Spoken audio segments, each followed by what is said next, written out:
कार्यक्रम के पुण्यार्चक हैं श्री पदम कुमार श्रीमती सीता, श्री राजेंद्र कुमार श्रीमती आशा, श्री हुकुम काका, श्री प्रकाश श्रीमती छाया, वैभव कुमारी वंदिता, पुत्र एवं पुत्रवधू श्री प्रतीक श्रीमती साक्षी, पुत्री एवं दामाद श्रीमती वैशाली श्री राहुल दोहित्र विराज जयपुर, पुत्री एवं दामाद श्रीमती समृद्धि श्री नीतेश दोहित्र एवं दोहित्री यश कुमारी ईशा डेनमार्क, पुत्री एवं दामाद श्रीमती प्रगति श्री ऋतुराज दोहित्री कुमारी परीशा बेंगलोर।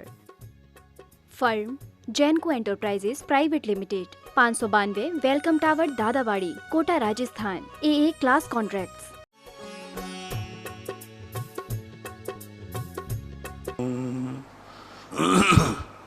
नमो सिद्धाणं नमो आयर्याणं नमो वज्रायाणं नमो लोये सवशाहूणं। पंच परमेष्टि भगवान की, आचार्य श्री गुरुवर कुंद कुंद महाराज की जय हो।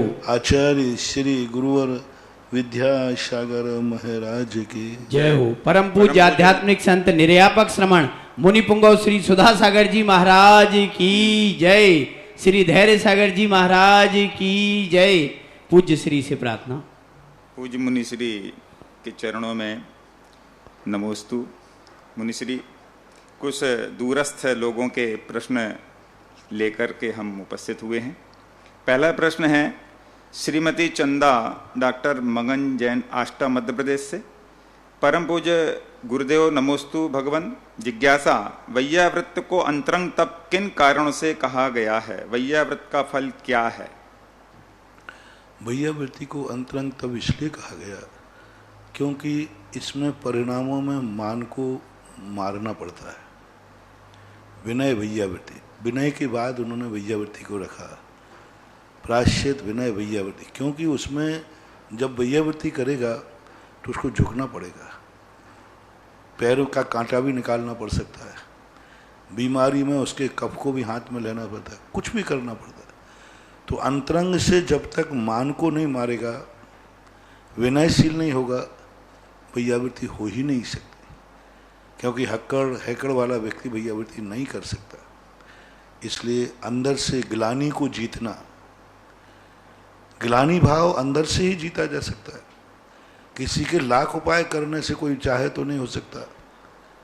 कोई भी व्यक्ति वैयावृत्ति करने के लिए तभी तैयार होगा जब वो ग्लानि को जीत लेगा, अंदर से जुगुप्सा को जीतेगा और मान का मर्दन करेगा, विनयशील होगा, तभी जाकर के वैयावृत्ति बन सकती है।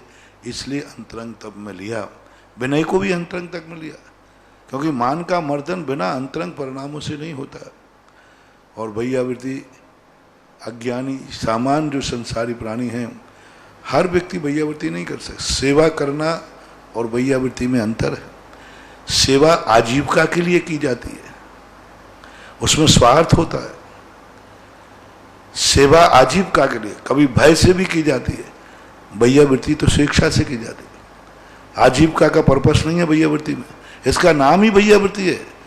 एक नाई भी पैर दबाता है और एक श्रावक महाराज के पैर दबाता है, दोनों की क्रिया एक है, लेकिन ये आजीविका का साधन नहीं है, वो आजीविका का साधन है।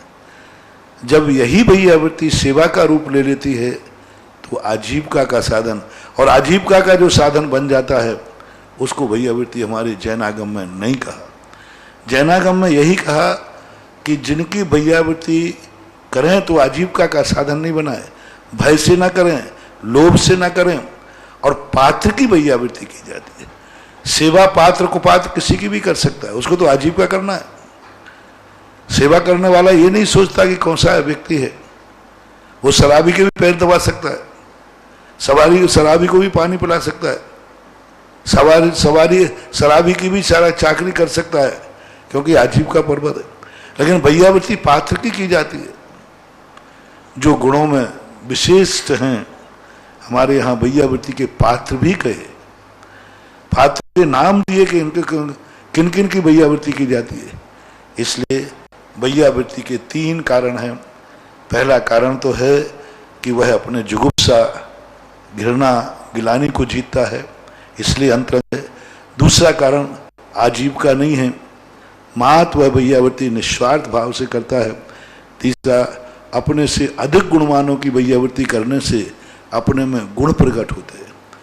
पूज्यवर भट्टकेर महाराज के मूढ़ाचार की टीका में वसुनंदी महाराज ने लिखा कि भैयावृत्ति करने का मुख्य पर्पस ये भी होता है कि गुणसु प्रमोदम, अपने से जो गुणवान हैं उनकी हम भैयावृत्ति करेंगे तो वो गुण मेरे में भी प्रकट हो सकते हैं। तो अधिक गुण वालों की भैयावृत्ति की जाती है, जो हमसे अधिक गुण वाले हैं उनकी भैयावृत्ति की जाती है, जिससे गुणों की भी उपलब्धि होती है, ऐसा मानना। अपने से हीन गुण वालों की भैयावृत्ति का औपचारिक कथन है। उसके लिए हमने से जो हीन गुण वाले, अपने से छोटे हैं, उनकी भी भैयावृत्ति होती है। उसके लिए हमारे शास्त्रों में मनोग की भैयावृत्ति कहा। मनोग का अर्थ है आज वो गुणहीन है, आज उसमें गुण कम है, लेकिन उसकी भैयावृत्ति करने से एक दिन वो तुम्हारे समान बन जाता है। अर्थात कम गुण वाले की भैयावृत्ति इसलिए करना कि वो हमारे जैसा गुणवान बन जाए, अधिक गुण वाले की भैयावृत्ति इसलिए करना कि मैं उस जैसे बन जाऊं। दोनों को एक साथ बैठा लेना। मनोज्ञ की भैयावृत्ति यानी जो गुणहीन है, परेशान है, मजबूर है, उसका सहयोग करना, उसकी सेवा करना, जिससे वो हमारे समान बन जाए, बराबरी पर आना। नीचे वाले को अपनी बराबरी पर लाने के लिए जो की जाती है यह छोटे की भैयावृत्ति कहलाती है। और बड़ों के समान बनने के लिए जो बड़ों की सेवा की जाती है, भैयावृत्ति कहते हैं, वह बड़ों की बड़े बनने के लिए की जाती है। इस प्रकार के ये 2 प्रकार की भैयावृत्ति होती है का फल, और इनका फल तो बहुत बहुत है। सीधा साक्षात कारण तो सामने वाला अपने से बहुत अच्छे खुशामद, बहुत खुश होता है। वो गुणवान है, समर्थवान है, वो हमसे खुश होगा, हमें कुछ ना कुछ अपने अनुभव, अपनी शक्तियाँ मुझे प्रदान करेगा।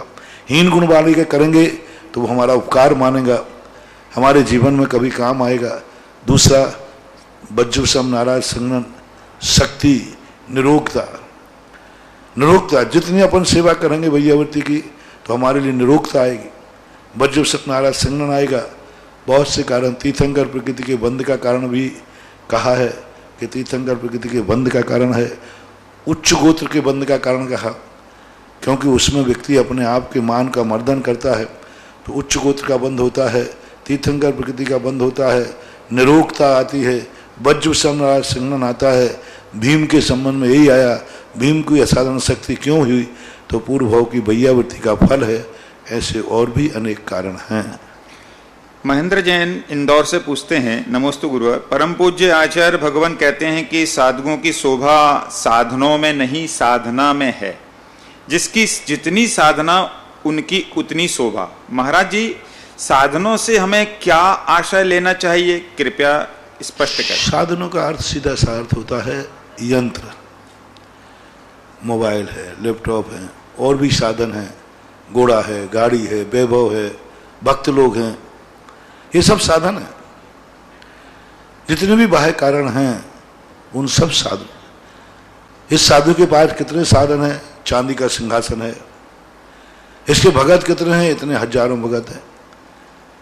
तो इस प्रकार के जो बाह्य साधन हैं, यंत्रों के पास, यंत्र की सुविधाएं हैं, सब कुछ है इनके पास, तो इन साधनों से नहीं। साधन का अर्थ होता है यंत्र, साधन का अर्थ होता है जो हमारे ख्याति पूजा लाभ में कारण बनते हैं, जो हमें बाह्य ख्याति पूजा लाभ दिलाते हैं, वह साधन कहलाते हैं।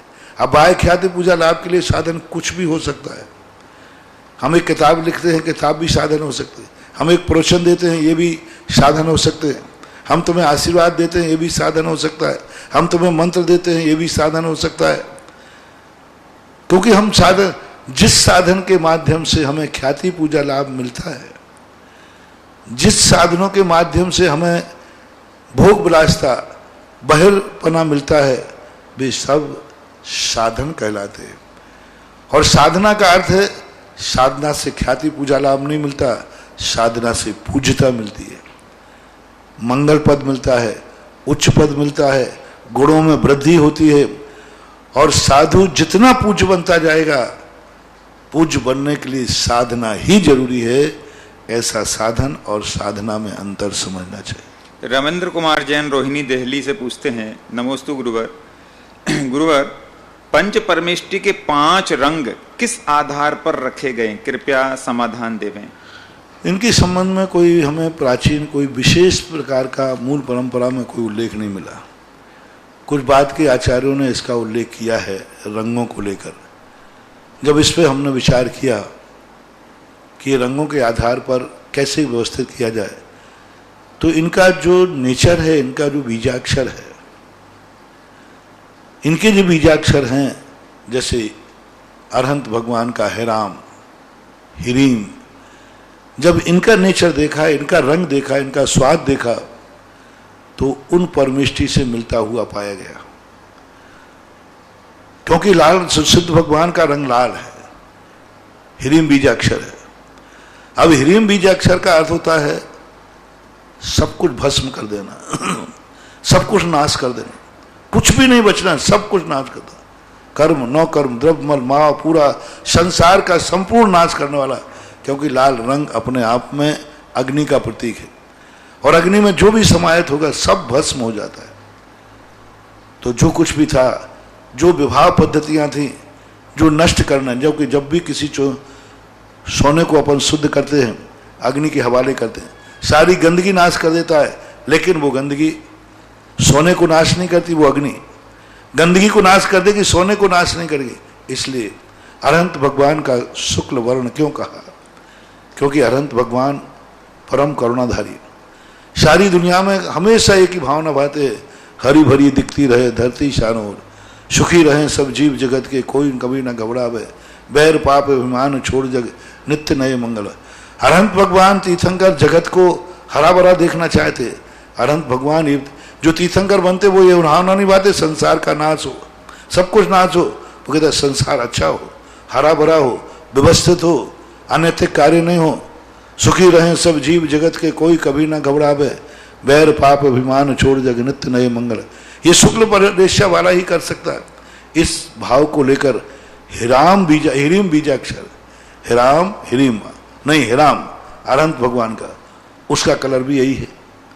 इसी प्रकार से आचार्य परमेष्टि का जो बीजाक्षर है हुरूम, हुरूम ही है ना आचार्य, हुरूम, उसका भी यही अर्थ है। उनका रंग पीला है, केसरिया है, क्योंकि वो बहिर्मुखी होकर कभी कभी गिरते भी हैं, लेकिन किसी शिष्य को उठाने के लिए वे बहिर्मुखी होते हैं, किसी को अंतर्मुखी करने के लिए। उनकी तेजोलेशिया है, केसरिया रंग राख से भरा हुआ रहता है।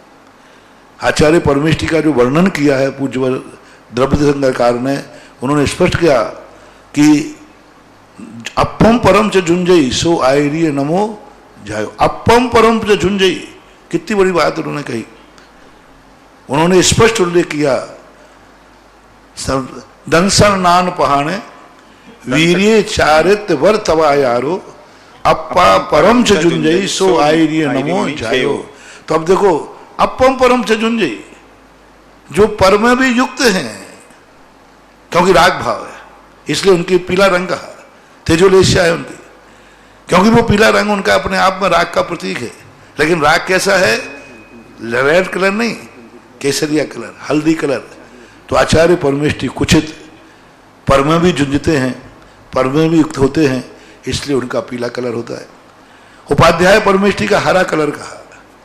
हरा कलर अपने आप में सबसे बड़ा है, अंधकार की तरफ से व्यक्ति को, काले को भी हरा करना।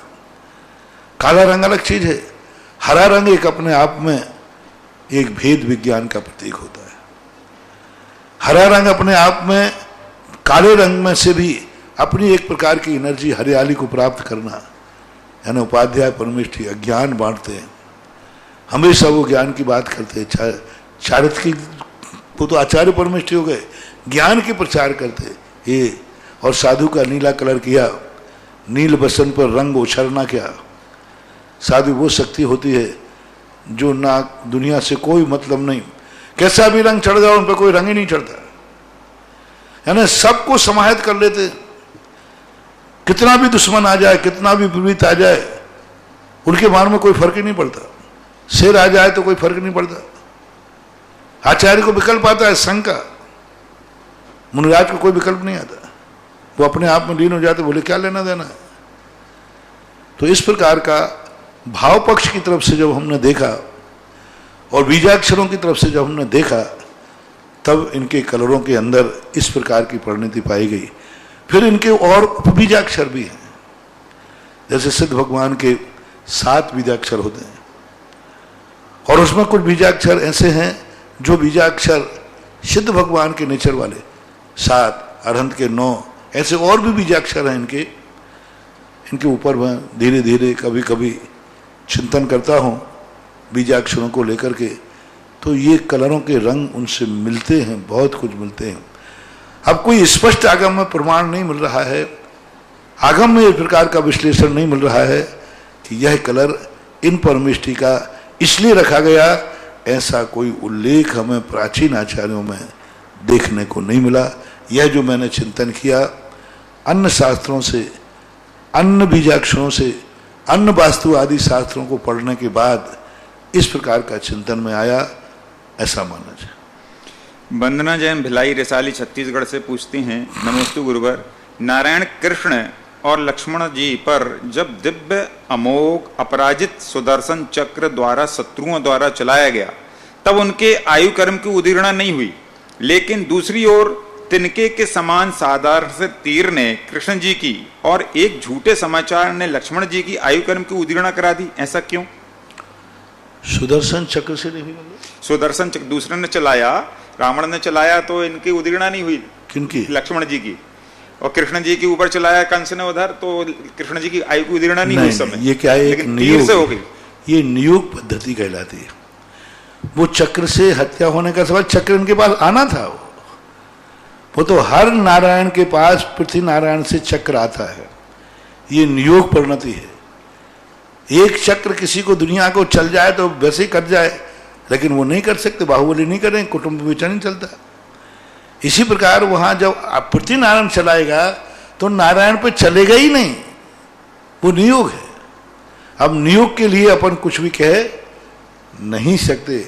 और यहां जो तीर लगा है तो नारायण पृथ्वी नारायण की आदि मौत होने के कई कारण हैं। लक्ष्मण का विषाद, भाई का वियोग का विषाद होकर के उनका मन से मन का आघात हुआ, मन को बहुत टेंशन हुआ। कृष्ण जी के लिए पदम में वो पदम फूट गया, तो ऐसी कोई बात नहीं, वो नियोग कहलाता है। ये अकाल मरण उनके होने में उनका शरीर भली बज्जु समनाराज संगनन था, लेकिन अकाल मृत्यु हो सकती है।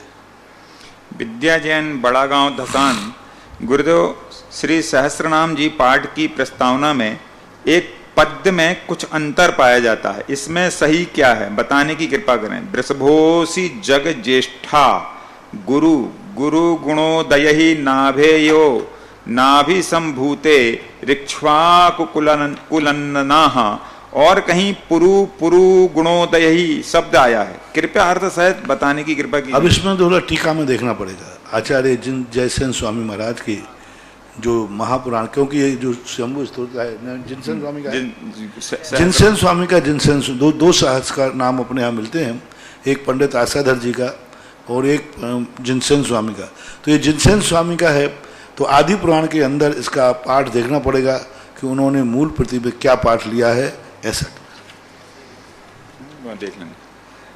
नमो सौरभ जैन कोटड़िया, नमोस्तु महाराज। महाराज जी, बचपन से यह सुनते आ रहे हैं कि कुदेव को हाथ जोड़ना महापाप है, अर्थात मैं खुद भी पिछले साल से वीतराग प्रभु के अलावा किसी को हाथ जोड़कर नमन नहीं करता, तो कृपया आप बताइए क्या यह सही है और ध्यान मैं सही कर रहा हूं? हाथ जोड़ना कुदेवों को महापाप है, अर्थात मैं खुद भी पिछले साल से वीतराग प्रभु के अलावा किसी को हाथ नहीं जोड़ता, तो कृपया आप बताइए क्या यह सही है? और किसी को मतलब का अर्थ क्या? किसी पहला तो आपने ठीक कहा, गुरु कुदेव को सास को हाथ नहीं जोड़ना, ठीक है। फिर अंत में आपने कहा किसी को नहीं जोड़ता, किसी को अर्थ क्या? बाप को भी नहीं जोड़ते क्या? ब्याई जी को नहीं जोड़ते क्या? साधर्मी को नहीं जोड़ते?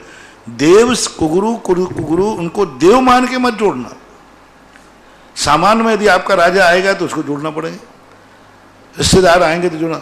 हाँ, कुगुरु कुदेव जो देव नहीं है फिर भी अपने आप को देव मानते हैं उनको मत जोड़ना। जो गुरु नहीं है फिर भी अपने आप को गुरु कहते हैं उनको मत जोड़ना। जो शास्त्र नहीं है फिर भी अपने आप को शास्त्र कहते हैं उनको शास्त्रों को मत जोड़ना।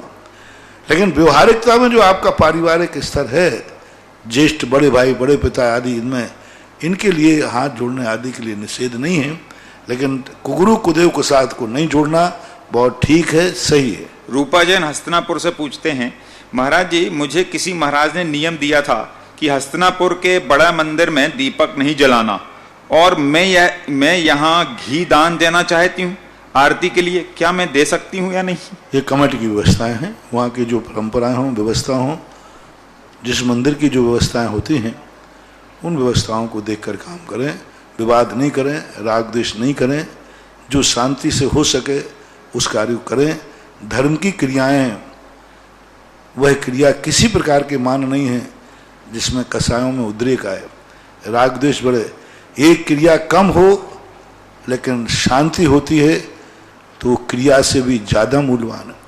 शांतिपना, कसाय से रहित होना क्रिया से कई गुना श्रेष्ठ है। एक क्रिया यदि छूट भी गई और कसाय बंद होती है तो जैन आगम कहता है कोई बात नहीं, क्रिया छोड़ दो, कसाय मत करो। और एक क्रिया अधिक करने पर कसाय बढ़ती है तो क्रिया निरर्थक जाती है। इसलिए इन संबंध में वहाँ की कमेटी का सामंजस्य बैठा लो, वहाँ की व्यवस्थाएं बैठा लो, और कमेटी से सामंजस्य बैठ करके करोगे तो शांति होगी। राजकुमार जैन जम्मू कश्मीर, नमोस्तु महाराज। महाराज जी अर्घ और अर्घ्य आधा घावरिया के अर्थ में क्या अंतर है? अंतर होता है। अर्घ यानी अर्घ मानते हैं, अर्घ्य योग्य, जैसे योग बोलते हैं ना अपन, तो योग्य, पहले बोला योग, भव, भव्य, तो अर्घ्य लगाते हैं तो ये अर्घ के योग हो गया। वैसे मूल शब्द अर्घ नहीं है, अर्घ ही है, या नहीं है, आ घा और उसके ऊपर रेप, यही अर्घ ठीक है। प्रिंस जैन परसौरिया, सागर मध्य प्रदेश, नमोस्तु महाराज जी। महाराज जी सामायिक के काल कौन से होते हैं, और यदि उन काल में श्रावक स्वाध्याय करता है तो क्या उसे कोई दोष लगता है या नहीं? श्रावक कौन सा श्रावक? यदि प्रतिमाधारी वृत्ति है जो सामायिक का नियम लिए हुए है, यदि वो करता है तो बराबर दोष लगता है। ज्ञानावरणी के कर्म का वंद का कारण है, अनर्थ का कारण है, संग विच्छेद का कारण है। सामायिक में स्वाध्याय करना चारित्र के भ्रष्टता का कारण है। स्पष्ट स्टेट लिखा, अकाल में स्वाध्याय करने का अर्थ यानी सामायिक काल में स्वाध्याय करने में वो चारित्र से भ्रष्ट होता है, वो अपने व्रतों से रहित होगा। स्पष्ट पूछवर वीरसेन स्वामी महाराज ने लिखा, अकाल में स्वाध्याय करने का परिणाम चारित्र, नैतिकता का पतन, चारित्र से भ्रष्ट होगा, वो व्रतों को पाल ही नहीं पाएगा। इसलिए सामयिक काल का जो अकाल काल है, स्वाध्याय नहीं करना चाहिए। अभी रही बात अविरत सम्मय दृष्टि की, अविरत सम्मय दृष्टि सामयिक का नियम नहीं है, तो क्या यह सामयिक काल में कर सकता है? वो भी सामान्य पाठ आदि, प्रतिमानुग के ग्रंथ आदि कर सकता है। वो भी बड़े तत्वार सूत्र आदि जैसे ग्रंथ जो होते हैं ना, इनको वो सामयिक का काल, संधि काल टाल देना चाहिए। सीमा जैन इंदौर से, नमोस्तु महाराज।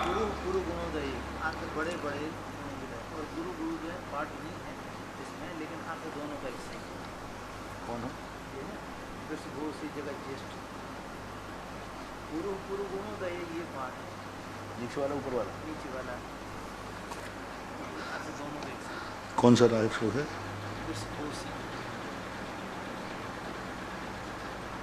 पुरु पुरु है ना भाई। देखें आप लोग, जो अभी आपने सहस्र नाम का पाठ पूछा था तो उसके लिए दिखवा लिया है, विश्वोसी जगत ज्येष्ठः पुरु पुरु गुणोदयहि नाभेयो नाभिसंभूते रिक्ष्वा कुल नंदना। यह शब्द सही है, यानी गुरु गुरु न करके पुरु पुरु सही है। आपने जो कहीं का पाठ दिया है, विश्वोसी जगत ज्येष्ठा गुरु गुरु गुणोदयी नाभयो नाभिसंभूते, यह पाठ ठीक नहीं है। गुरु गुरु शब्द यहाँ बैठ भी नहीं रहा है और उसका अर्थ भी नहीं बैठ रहा है। लेकिन जो इसमें है पुरु पुरु गुणोदयी, तो ये गुरु गुरु पुरु पुरु पूर्णोदयी ठीक है। वृषवादी ऋक्ष्वागु कुल नंदना, कहीं पर पुरु पुरु गुणोदयी शब्द आया है तो गुरु के स्थान पर पुरु पुरु शब्द प्रमाणक है, ठीक है। मूल महापुराण के अनुसार यही शब्द उचित है। और यहाँ जो अर्थ दिया गया है वो भी अर्थ पुरु पुरु के साथ बैठता है, गुरु गुरु के साथ नहीं। पूज्य श्री सीमा जैन इंदौर से पूछते हैं, महाराज जी नमोस्तु, जब पार्श्वनाथ भगवान को मोक्ष हुआ तो आम लोगों को कैसे पता चलता है कि भगवान को मोक्ष हो गया है? आम लोगों को विशेष रूप से जब देवतागण आते हैं, आकाश से जयकार करते हैं और वहाँ पर दीप मालिका मनाते हैं, दीप की स्थापना करते हैं, इसलिए पता चलता है। बाकी सामान्यतः मनुष्यों के ज्ञान का विषय नहीं होता, क्योंकि कहाँ कैलाश पर्वत पर मोक्ष हुआ, कहाँ गिरनार पर्वत की 5वीं टोंक पर मोक्ष हुआ, कहाँ शिखर जी का हुआ, तो कैसे मालूम करेंगे अपन? तो वो तो देवताओं के आगमन से ही, देवता ही जय जयकार बोल करके सबको अवगत कराते हैं, ऐसा उल्लेख शास्त्रों में आता है। राजेंद्र जैन मेरठ, नमोस्तु गुरु, मेरी जिज्ञासा है कि जिनका अभ्यास रूप में अनर्थ दंड त्याग का नियम है, अभ्यास रूप में, वे यदि जाप सामायिक कर रहे हों और उस समय कोई घर का सदस्य लाइट पंखा या नल चलाकर भूल जाए तो क्या हमें जाप पूरी करनी चाहिए या पहले नल बंद कर फिर जाप करनी चाहिए? कृपया समाधान दीजिए। अरे भैया, इन सब चीजों को तात्कालिक विवेक देख लो। थोड़ा बहुत पानी गिर रहा है तो बात अलग है, अब इतना नल चल रहा है कि चलते चलते बच्चा डूब के मर जाएगा। अब इतना नल चल रहा है कि वहीं बच्चा बैठा है, वहीं लेटा है, वो मर जाएगा, कोई जानवर मर जाएगा। तो हानि को देख करके विचार करो। यदि हम नहीं करेंगे बंद तो कितनी हानि होगी, कितनी हानि, उसको देख करके विचार करना चाहिए। इस पर एकदम मार्शल्लाह मैं लागू नहीं करूंगा। यदि मैंने हाँ ना कह दिया तो महाराज आपने कहा था वो बच्चा मर गया, बताओ। उस समय आप लोग गृहस्थ हैं, मान लो बच्चा, कितने प्रसंग तुम्हारे जीवन में आ सकते हैं। आप सामायिक में बैठे, आपका छोटा बच्चा छत के किनारे पहुंच चुका है और वो गिरेगा, पक्का है, पक्का है। यदि आप नहीं पकड़ोगे तो गिरेगा, तीसरी मंजिल से मर जाएगा। अब बोलो मरने दिया जाए या माला पूरी की जाए? क्योंकि आपकी माला में इतनी ताकत नहीं है कि बच्चा गिरे और वो 80 मन की सिला चूर कर दे हनुमान जैसे, क्योंकि आपकी ताकत नहीं, क्योंकि आपके ज्ञान में आ गया, आपका उपयोग बढ़ गया। आपको कैसे पता चला कि बच्चा गिर रहा है? आपको कैसे पता चला कि नल चल रहा है? आपको कैसे पता चला कि लाइट चल रही है? आप तो सामायिक में थे। इसका अर्थ है कि आप बहिर्मुखी हैं, कृपया करके उठ के उसको बचा लो, सो सार है, नहीं तो माला भी गई और बच्चा भी जाएगा। इसलिए जब बहिर्मुखी हो जाओ, जब तुम्हें विकल्प आ ही गया है तो फिर उसको बचा देना श्रेष्ठ है। और कभी कभी थोड़े थोड़े कार्यों के लिए अपन माला छोड़ दें। अरे जल गई लाइट तो जल गई होगी, क्या फर्क पड़ता है, घंटे भर बाद बंद कर देंगे। पंखा चल गया तो चल गया। अब पंखा चलते ही हमें मालूम है कबूतर कट जाएगा, चिड़िया मर जाएंगी, तो फिर वहाँ सामायिक आपका जो माला है वो छोड़ दीजिए, बंद कर दीजिए। लेकिन सामान चल रहा है, पंखा है, वो कौन सा पंखा होता है ना, जाली लगी रहती नहीं, अब चल रहा है, अब माला काय को छोड़ना, ठीक है, हो गया, घंटे भर बाद कर देंगे। तो इसको विवेक से काम लें, हानि लाभ के ऊपर। सुषमा जैन छतरपुर, गुरुदेव नमोस्तु, हमारी जिज्ञासा है, 3 महीने पहले हमारी सासू माँ हुआ और 3 महीने बाद ससुर जी का हो गया। महाराज जी यह हमारे कौन से कर्म का उदय से अवस्था पर मरने वाले का तो जो होता होता है, जो पीछे रह जाते हैं उनके पुण्य पाप का उदय होता है। परम पूज्य आचार्य गुरुदेव श्री विद्यासागर जी महाराज के आज्ञानुवर्ती शिष्य निर्यापक श्रवण मुनि पुंगव श्री सुधासागर जी महाराज की मुखारविंद से देश विदेश में अपने घरों पर टीवी के समक्ष विराजित ऑनलाइन जिज्ञासा भेजने वाले, सुनने वाले, देखने वाले जिनवाणी चैनल और सुधा कलश चैनल के माध्यम से भक्ति में डूबने वाले और अपने अपने समाधान पाने वाले उन समस्त भक्तों की ओर से गुरुवर के चरणों में त्रिवार नमोस्तु नमोस्तु नमोस्तु। विश्व के बड़े बाबा तपोदय तीर्थ ब्रह्मराज चिंतामणि पार्षद भगवान इनकी वेदिका के लिए स्वर्णकारी हेतु 21,000 रुपए की राशि सुनीता स्वराज जैन सा परिवार नागपुर। प्रथम जिज्ञासा है महाराज जी सारिका जैन हिसार, चारू जैन कैलिफोर्निया उनकी छोटी बहन का है। महाराज श्री आपके चरणों में सब परिवार नमोस्तु। महाराज श्री जन्म दिवस पर हिसार मंदिर में हमने बाहुबली भगवान का महामंडल बनवाने का भाव व्यक्त किया था। तो इस महामंडल को बनाने में किस बात का विशेष ध्यान रखना होता है? क्या बनाने में और उसके बाद और महामंडल बनाने में किस कर्म की निर्जरा होती है? कृपया आशीर्वाद प्रदान करें, मार्गदर्शन। भगवान का वैभव, जो भगवान का वैभव बढ़ाता है उसका वैभव बढ़ता है, सीधी बात। जैसा बोओगे वैसा पाओगे। महामंडल की बहुत सारी बातें रहती हैं। महामंडल का यदि हम सही मन से सही श्रद्धा चढ़ाते हैं तो हमें ऐसी भी शक्ति प्राप्त हो जाती है, ऐसा क्षयोपशम प्राप्त हो जाता है कि हमें भविष्य के संकेत मिलना शुरू हो जाते हैं। एक बार मैंने महामंडल के ऊपर पूरा का पूरा प्रवचन दिया था, 8 महामंडल कि महामंडल के जब हम चढ़ाते तो हमारे लिए भविष्य के संकेत मिलना शुरू होते। ऐसा पुण्य बंद हो जाता है कि कोई दुर्घटना घटने वाली हमें मिल जाएगा संकेत, कोई अच्छा होने वाला है हमें पहले से अच्छे संकेत मिलेंगे, स्वप्न आने लग जाएंगे अच्छे बुरे, कोई दुर्घटना घटना है तो हमें संकेत मिलना शुरू हो जाएंगे महामंडल, क्योंकि महामंडल हमें आगे पीछे के भवों को दर्शाता है। तो इस प्रकार महामंडल। दूसरा भगवान का वैभव है, जो भगवान का वैभव बढ़ाएगा उसका भी वैभव बढ़ेगा। सामान्य रूप से महामंडलों की पैटर्न एक समान होता है, सभी महामंडलों को अच्छे से अच्छा बनाएं, यही ध्यान रखें बस। और उसकी जो किरणें बनाएं वो किरणें परिक्रमा क्रम से घूमें। कई बार उल्टी घुमा देते हैं, यूं यूं करके घुमा देते हैं, ऐसे नहीं, परिक्रमा क्रम से घूमना चाहिए। अगली जिज्ञासा है श्रीमती संध्या जैन मंगौली मध्य प्रदेश से। महाराज श्री के चरणों में सपरिवार का नमस्ते। महाराज श्री हमारी जिज्ञासा है कि एक बार हमने सुना था आपके मुखारबिंद से कि हमें घी के दीपक जलाने चाहिए। महाराज श्री जब हम दीपावली पर 16 दीपक जलाते हैं तो घर के द्वार पर रखने भगवान की तस्वीर के समक्ष एक दीपक हमारा घी का होता है और सारे दीपक हम तेल के रखते हैं। तो महाराज श्री क्या यह सही है अथवा नहीं? तो कृपया मार्गदर्शन करिए। अब आपकी शक्ति है, जैसे हम कह दें जैसे कैसे दे दें। आपको ये लगे कि 16 दीपक का हम इतना घी कहाँ से लाएंगे, महंगा। शुभ तो दीपक देखो घी के ही है।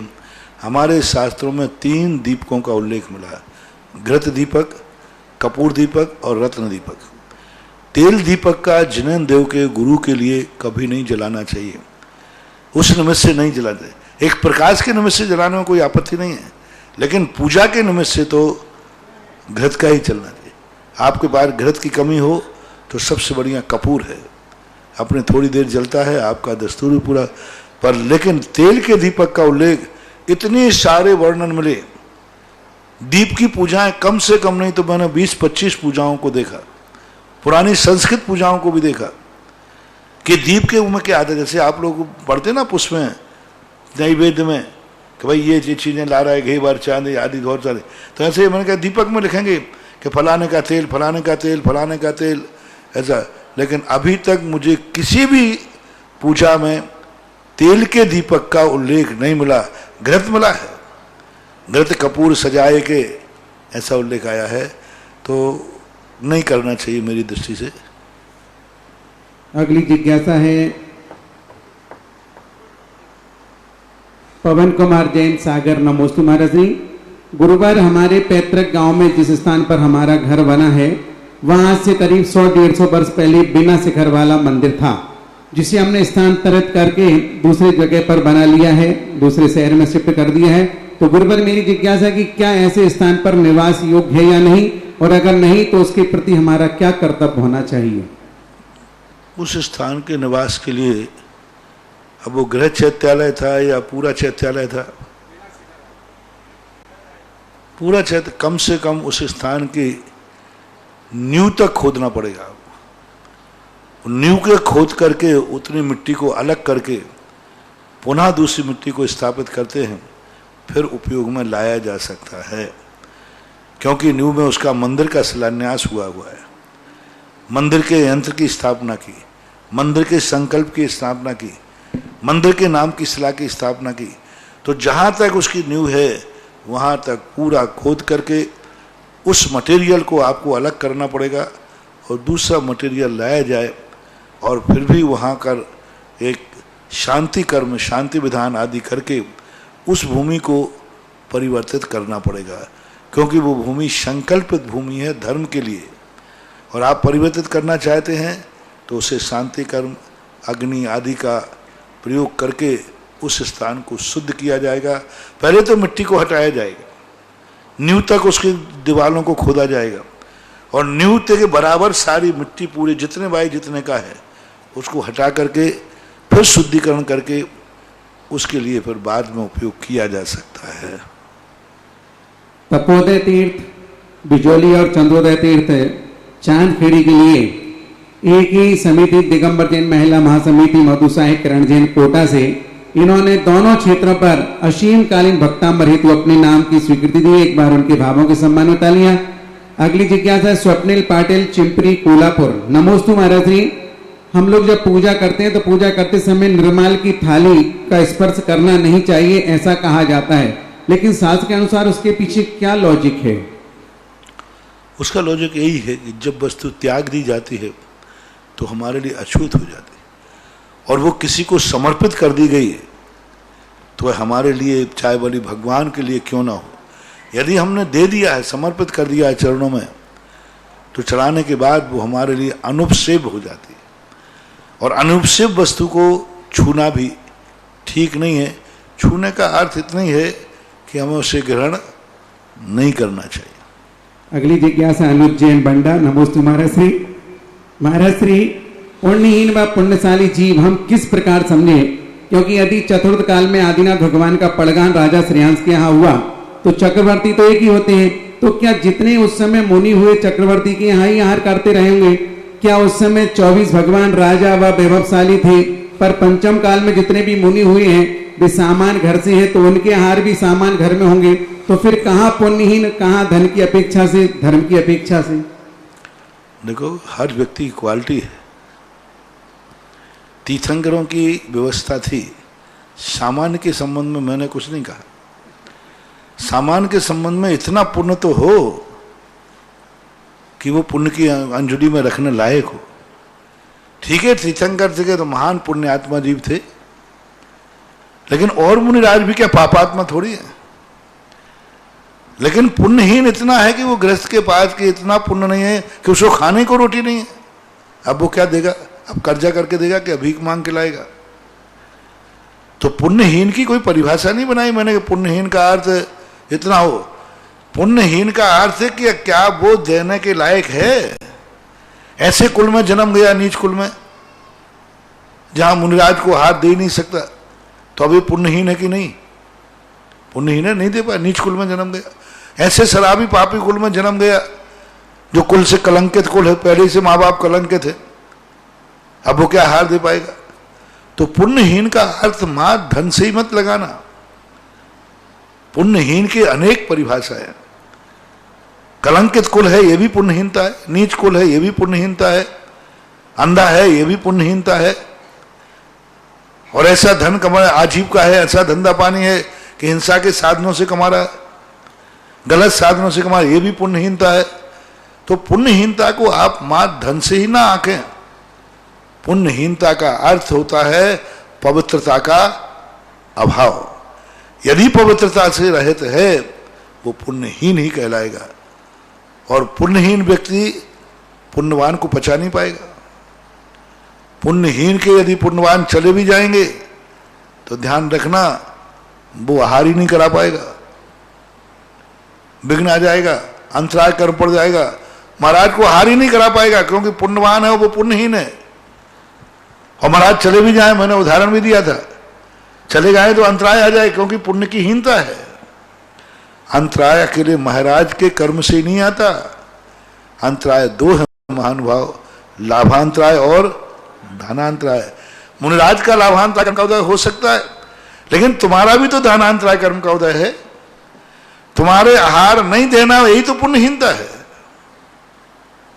तो ऐसी स्थिति को पुण्यहीनता का अर्थ अयोग्य लेना है, ऐसा मानना चाहिए। अगली जिज्ञासा रिकॉर्डिंग के माध्यम से। गुरुवर नमोस्तु नमोस्तु नमोस्तु। रमेश गदिया गांधीधाम। गुरुवर आपका उपकार और आपका चमत्कार तो मैं क्या कहूँ। आज हमारे भाई साहब प्रदीप जी गदिया से वीडियो कॉल से बात हुई। उन्होंने मतलब इतनी बार आपको नमोस्तु करा कि उनके आंसू आ गए कि गुरुजी मेरे कमरे में आए, मैं ऑपरेशन हो रहा था, जब मुझे पीछे से आशीर्वाद देके गए। उसके बाद मैं बाहर आया तो गुरुजी बोल के गए कि आके गए, गुरुजी आप बिजोलिया में बैठे हो कि उसके पास उसको आशीर्वाद देके गए। वो तो कह रहा था कि मेरे को बचाया, श्री महाराज ने उनके आशीर्वाद से बचाया। गुरुवर तो ऐसा क्या चमत्कार किया कि आप वहां भी रहे और यहाँ भी रहे। गुरुवर ये क्या कारण है ऐसा कि ऐसा चमत्कार किया? गुरुवर बताने की कृपा करें। नमोस्तु नमोस्तु। वो जब से भर्ती हुआ तब से उसकी शांति धारा चल रही है, और शांति धारा में जब नाम लेता हूं तो मैं वहीं रहता हूं जिसका नाम लेता हूं। जय हो। जब मैं किसी का शांति धारा में नाम लेता हूं ना तो मैं वहीं पहुंच जाता हूं जहां वो है, और अपनी रेकी को उसे जाकर के देकर के आशीर्वाद देता हूं, बराबर देता हूं। ऐसे ही नहीं कि मैं शांति धारा तुम्हारी यूं करा रहा हूं, मात बांच रहा हूं, नहीं। हमारे साथ में हमारी विशुद्धि बढ़ती है, हमारी श्रद्धा, हमारी आस्था, मेरी भावना। नाम का पन्ना उठाते मैं कहता हूं कि जो जो नाम मैं पुकारूं मैं वहां उपस्थित रहूं, मैं उनको आशीर्वाद दूं, मेरी भावना वहां तक पहुंचे। मैं भगवान की तरफ, भगवान को गद्दी पर वहां भ्रांत धारा पढ़ने के पहले ही भगवान को नमस्कार करके बैठता हूं। भगवान मैं अपने लिए नहीं बैठ रहा हूं, मैं अपनों के लिए बैठ रहा हूं। जय हो। एक बार मैंने नए वर्ष के ऊपर एक कविता लिखी थी, उसमें लिखा था मैंने, नया वर्ष मुबारक हो मेरे लिए नहीं मेरों को। नया वर्ष हो मुबारक हो मेरे लिए नहीं मेरों को। मुझे तो वृक्ष बनने की साधना कर ली है, मैंने तो वृक्ष बनने की साधना कर ली है। बस इतने पत्ते दे देना जो भक्त पथिक धूप से तप करके आवे, उसको छाया मिल जाए, दो फल मिल जाए। मैंने तो धूप में खड़े होने की साधना कर ली है, मैं तो वृक्ष बन गया हूं। इसलिए नया वर्ष मुझे, यही स्थिति में शांति धारा में कहता हूं, भगवान मैं इस समय आपकी वंदना करने आता हूं, वो मेरा है। अभी मैं अपने लिए नहीं आया हूं, अपने लिए नहीं आया हूं। अभी जो मैं इस गद्दी पर बैठ रहा हूं, जिनके नाम में पुकारूं, आप भी वहीं रहना, मुझे भी वहीं भेजना। आप भी वहां चलिए। मैं भगवान को संकल्प करता हूं, जब मैं ओंकार ध्वनि बोलता हूं उसका अर्थ यही होता है। भगवान से वे कहते, भगवान जिनके नाम में पुकारूं आप उनके पास मिलना, मैं भी वहीं मिलूंगा। तो मैं तो वैसे ही सदा भावना भाता हूं, सर्वे भवन्तु सुखिना सर्वे भवन्तु निरामया सर्वे भद्राणि पश्यन्तु मां कश्चित् दुख भाग भवेत। सबकी एक करुणा भाव आता है और ऐसा आनंद की अनुभूति आती है कि हे भगवान, आपके चरणों की गंधों तक में ऐसा चमत्कार आए, जिसका नाम आपके सामने पुकारा जाए वह समस्त संकटों से दूर हो जाए। हम भावना ही भा सकते हैं। भावना तीर्थंकरों ने भी, तुम कहो महाराज आप भावना भाए तो सभी ठीक क्यों नहीं होते? अरे भाई, सभी की तो तीर्थंकर भी नहीं भाव ठीक कर पाए। तीर्थंकरों ने भावना भाई थी सभी सुखी रहे, कहाँ रह पाए? सुखी रहे शिव जीव जगत के हैं, कोई कभी ना घबरावे, बैर पाप उन्होंने भावना भाई थी, कोई बैरी नहीं रहे, उनके भैया भैया लड़ रहे हैं। शायद घर घर मंगल होवे और मंगल भी होते। भावना भावना ही होती है। भावना यदि सामने वाला श्रद्धालु है तो भावना, मैंने पहले ही कहा, मैं यहां से भावना देता हूं, मैं आशीर्वाद देता हूं। यदि आपका नमोस्तु सही है तो पोवारा है। अकेला आशीर्वाद कितना काम करेगा? एक पक्षी आशीर्वाद है। आपकी श्रद्धा नहीं है, आपका नमोस्तु नहीं हो, मेरा आशीर्वाद है, तो उतना काम नहीं करेगा। प्रदीप गदिया बाबू चूंकि वो बहुत श्रद्धालु हैं, मेरे प्रति भी, मेरे गुरु के प्रति भी, और उनके पिताजी थे दादा के गुरु के प्रति भी। आपको मालूम है आप सब नसीराबाद के, तो वैसे ही आप लोगों की श्रद्धा अनन्य है। उनके नमोस्तु में दम थी, इसलिए मेरे आशीर्वाद में दम हो गई है। और जब दोनों दम मिल जाती हैं तो हर व्यक्ति एक कदम आगे हो जाए। चल देता है। और क्योंकि जिस पोजीशन में वो गए थे, मैं भी 1 मिनट हिल गया था, क्योंकि जो पोजीशन जाते समय बताई, क्योंकि उसी समय 1-2 घटनाएं ऐसी घटी हमारे भक्तों की, उनके अंदर ऐसी स्थिति घटी, तो इनकी भी वही पोजीशन थी। लेकिन आपकी अपनी भक्ति, अपने आशीर्वाद, जो कुछ भी आपका पुण्य काम किया, आज वो सकुशल है। बहुत बहुत आशीर्वाद, सभी सकुशल हों, ऐसा और मेरे आशीर्वाद है। अगली जिज्ञासा पुनः रिकॉर्डिंग के माध्यम से।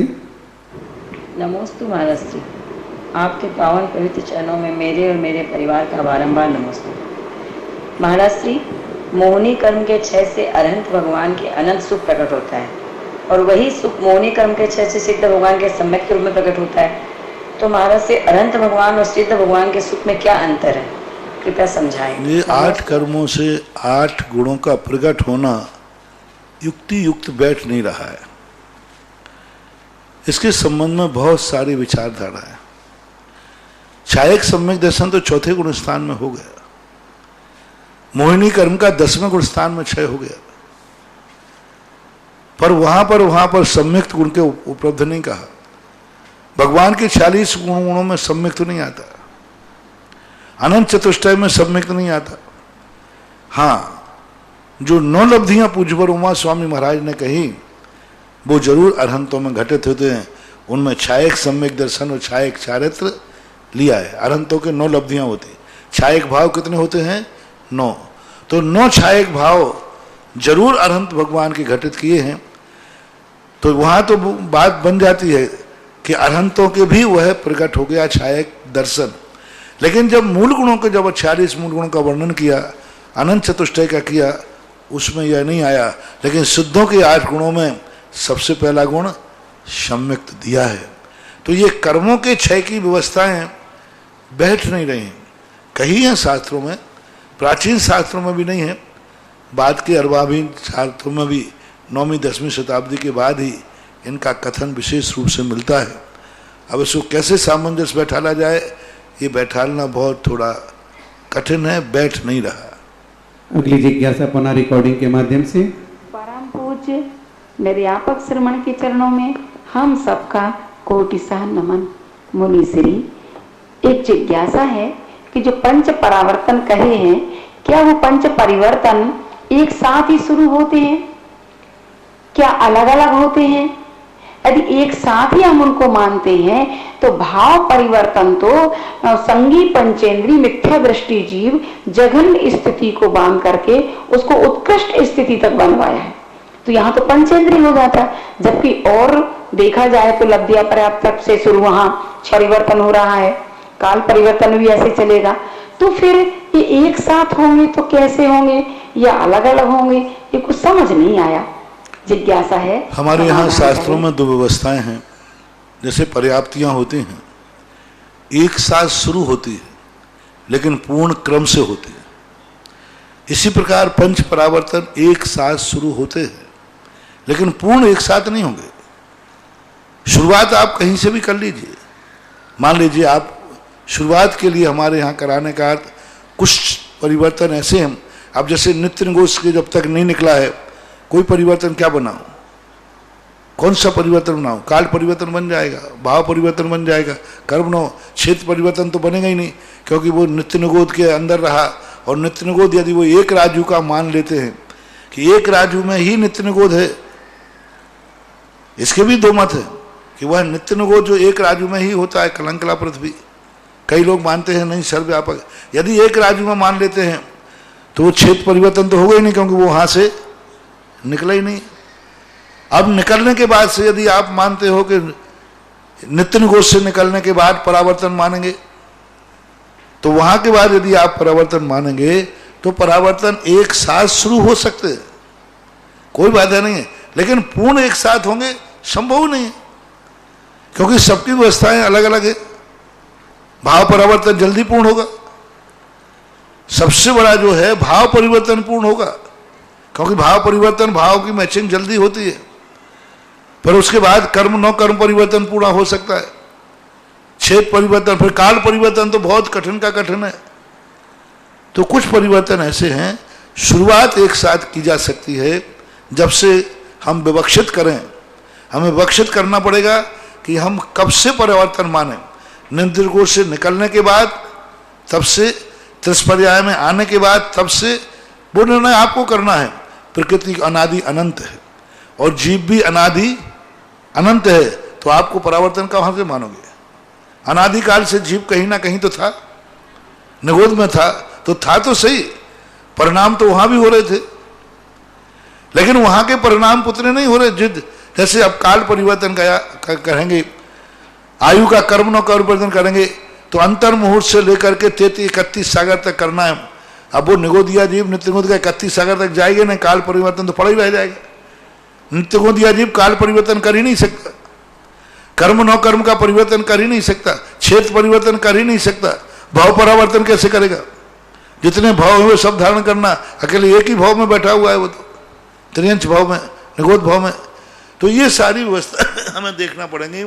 हमें परावर्तन वहां से शुरू करना है जहां पांचों परावर्तन एक साथ घटित होते हो, शुरुआत कर ली जाते हैं।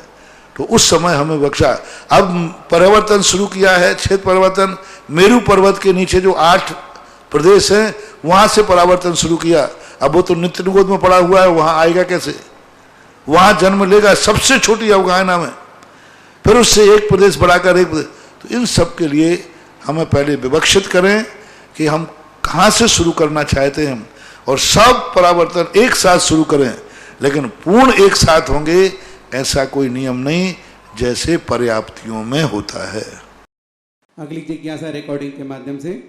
सिंध मुनिराज यशस्वी, श्रेष्ठ शास्त्र प्रवचन करता, श्रेष्ठ गुरु के श्रेष्ठ शिष्य, जगत जनों के मन हरता।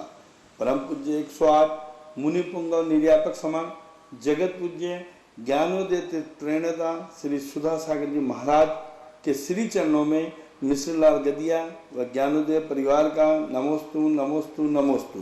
पूज्य गुरुवर, आप द्वारा विराजित भूगर्भ से प्रकटित 1000 मनुष्यनाथ भगवान का महा शांति धारा का महामहोत्सव से आनंद चल रहा है। आपके द्वारा दिए गए आशीर्वाद से लगभग 4000 शांति धारा के नाम पूर्ण हो चुके हैं और गुरुवर अभी भी भक्तों के नाम लगातार आ रहे हैं। अतः गुरुवर कमेटी की आपसे प्रार्थना है कि इस महामहोत्सव को 3 दिन और बढ़ाने का आप आशीर्वाद प्रदान करें, जिससे आपके सभी भक्तों को शांति धारा करने का सौभाग्य मिले। कृपया कमेटी की प्रार्थना स्वीकार करें। नमोस्तु नमोस्तु। क्योंकि शांति धारा तो साल भर होती रहती है, लेकिन ये भगवान की खुशी की शांति धारा है, ये आभार की शांति धारा है। टाइम बढ़ाने का सवाल ही नहीं, साल भर शांति धारा, प्रतिदिन तो शांति धारा हो रही है, लेकिन प्रतिदिन की शांति धारा में और अभी इन दिनों की शांति धारा में अंतर है। प्रति की शांति धारा तो अपने स्वार्थ के लिए होती है, अपनी समस्याओं के समाधान के लिए होती है। यह शांति धारा तो उपकारी शांति धारा है, आभार में शांति धारा है। इसलिए लोग टाइम मांगना। मेरे पास भी समाचार आए, बोले महाराज साल भर कभी भी शांति धारा कर लेंगे, लेकिन 1000 वर्ष में 1000 दिन में जो उपकार उन्होंने भगवान ने किए हैं, आभार की शांति धारा, मैं सदा कहता हूं आभार की शांति धारा, अपनी मजबूरी में की हुई शांति धारा तो हमारे संकट दूर करती है, और आभार की शांति धारा उस संकट को फिर पुनः नहीं आने देती। लोग संकट में शांति धारा करा देते हैं, उनकी बीमारी दूर हो जाती, फिर कुछ दिन बाद फिर आ जाती है। तो मैं उनसे पूछता हूं, महाराज जी शांति धारा कराई थी, मेरा सब काम हो गए, ठीक हो गए, लेकिन फिर से समस्या आ गई। तो मैंने कही आभार में कराई थी? बोले नहीं कराई थी। अब नहीं कराते रहो फिर ऐसे। आभार में कराने के बाद फिर वो संकट द्वारा आता नहीं, आभार में कराने के बाद फिर सफलता। अभी तो उपकारी शांति धारा चल रही है, इसलिए 2 दिन 7 तारीख तक के लिए और बढ़ाया जाता है। यह उपकारी दिवस मुनि सुब्रत नाथ भगवान का जगत के लिए उपकारी है। ये उपकारी महोत्सव, इसका नाम करो उपकारी महोत्सव। इस उपकारी महोत्सव के लिए 7 तारीख तक अंत में और कर लिया जाए। और ज्ञानोदय तीर्थ क्षेत्र अभी तक पूर्ण कोरोना टाउन में चल रहा है, पूर्णतः सफलता से चल रहा है। अब लोग बहुत आकुलित कर रहे हैं। तो 7 तारीख के दोपहर के बाद 1 बजे के बाद से मात्र दर्शन के लिए छूट दी जा रही है, अभिषेक के लिए नहीं। अभिषेक के लिए नहीं, कान खोल के सुनो, कोई भी अभिषेक के लिए डिस्टर्ब नहीं करेगा, कोई वहां भगवान के अभिषेक, मात्र दर्शन में, वो भी वहां के जो मर्यादा हो। कमेटी जो व्यवस्था बनाए, मैंने कमेटी को निर्देश दिए हैं कि बराबर गोल चक्र बना करके दूरी लग करके एक एक व्यक्ति जाकर मुनि सुब्रतनाथ के दर्शन करेगा। भीड़ एक साथ नहीं जाएगी, पूरा परिवार भी एक साथ नहीं जाएगा, बराबर 3, 4, 5 फुट का जो डिस्टेंस है वो सोशल डिस्टेंस रख करके ही दर्शन करेंगे। मैं मात्र अभी एक हफ्ते के लिए छूट दे रहा हूं। यदि आपने अनुशासनहीनता की, अजमेर वालों से खास तौर से, क्योंकि वही सबसे ज्यादा कमेटी को जो कर्मचारी हैं उनसे झगड़ा करते हैं, अजमेर वाले सबसे ज्यादा वहां दिखाते ज्यादा। वो क्षेत्र अजमेर का नहीं, सारे भारतवर्ष का क्षेत्र है, अंतर है, भारतवर्ष का नहीं सारे विश्व का क्षेत्र है। और कुछ दिन बाद देखना, उस क्षेत्र में जब देवता आएंगे तो 3 लोक का क्षेत्र बनेगा। तो ऐसी स्थिति को लेकर के आप लोग मर्यादा, जो वहां पर कर्मचारी लोग, कमेटी लोग व्यवस्था बनाए, उस व्यवस्था के अनुसार यदि आप बनेंगे और कोई भी डिस्टर्ब हुआ और कोई भी केस आ गया तो फिर आपको ज्ञानोदय तीर्थ क्षेत्र से वंचित रहना पड़ेगा दर्शन से। इसलिए 1 हफ्ते के लिए किया जा रहा है।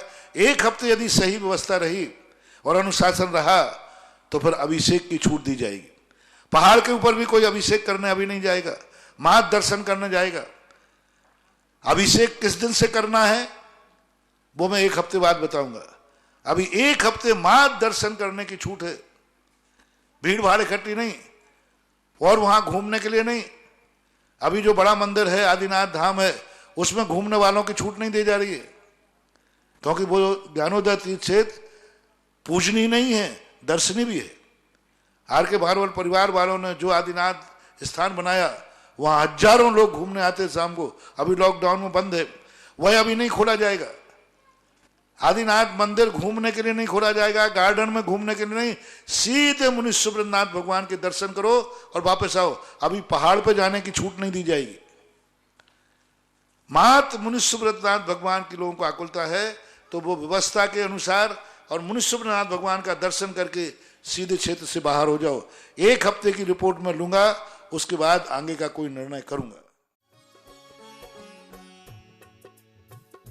इस कार्यक्रम के पुण्यार्चक थे श्री पदम कुमार श्रीमती सीता, श्री राजेंद्र कुमार श्रीमती आशा, श्री हुकुम काका, श्री प्रकाश श्रीमती छाया, वैभव कुमारी वंदिता, पुत्र एवं पुत्रवधू श्री प्रतीक श्रीमती साक्षी, पुत्री एवं दामाद श्रीमती वैशाली, श्री राहुल, दोहित्र विराज जयपुर, पुत्री एवं दामाद श्रीमती समृद्धि, श्री नीतेश, दोहित्र एवं दोहित्री यश कुमारी ईशा डेनमार्क, पुत्री एवं दामाद श्रीमती प्रगति, श्री ऋतुराज, दोहित्री कुमारी परीशा बेंगलोर।